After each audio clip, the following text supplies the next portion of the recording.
شتي که نشتی څه مطلب دی حدیث اوږد دی څه خبره ترې حذف شوې ده ثم اوتي رسول الله صلی الله علیه وسلم بلبن فشرب بیا رسول الله صلی الله علیه وسلم له پی راوړی شو نو ویې څکل بیا ګوره بیا پی راوړی شو معنی چې مخکې څه قیصه شتي خو هغې دلته نه ده راوړې ولې لکه چې بیا خبره ډېره اوږدېږي پی راوړی شو هغه وڅکل دلته یو فایده یاده کوي لبن دا ګوره اوس پکې دا فرق راوتی چې لبن شملو ته وایي خلک عربۍ کې نور حدیثونه چې راوالي که نه او په حدیثونو کې دا لبن ټکی راغلی او قرآن کې هم شتي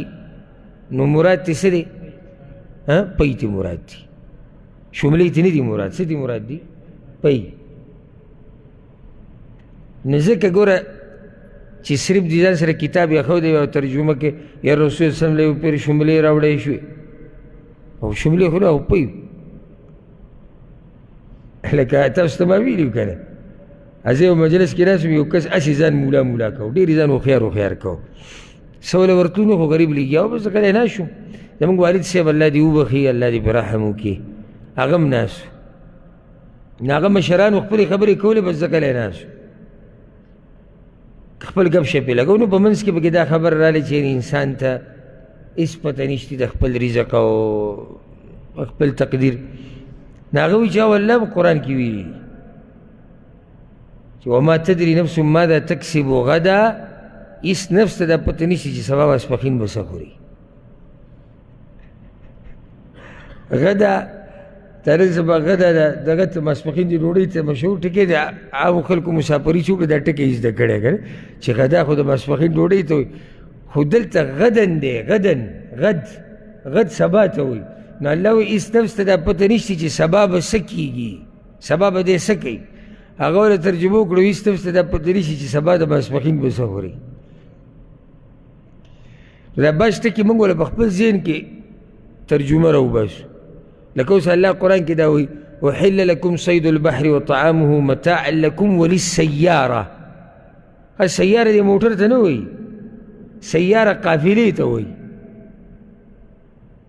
نو کله سړی د قرآن تلاوت کوي که نه او بعض ټکي دا اورېدلي په معاشره کې دې وله خپله ترجمه کوي چېرې مطلب به هغه دی نو لبن قرآن کې هم ذکر راغلی دی حدیث کې هم شتي مطلب یې څه دی پی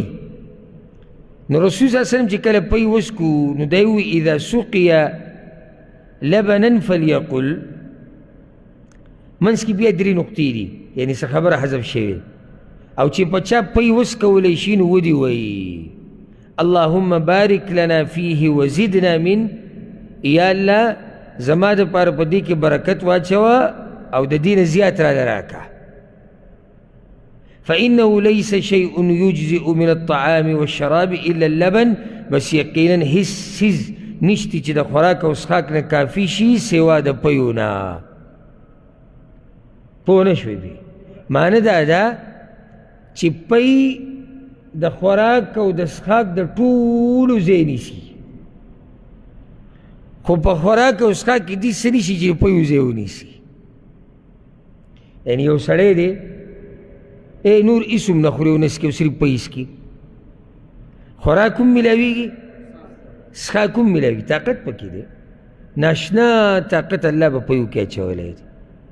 او بیا زموږ د ژوند د روزمره استعمال ته وګوره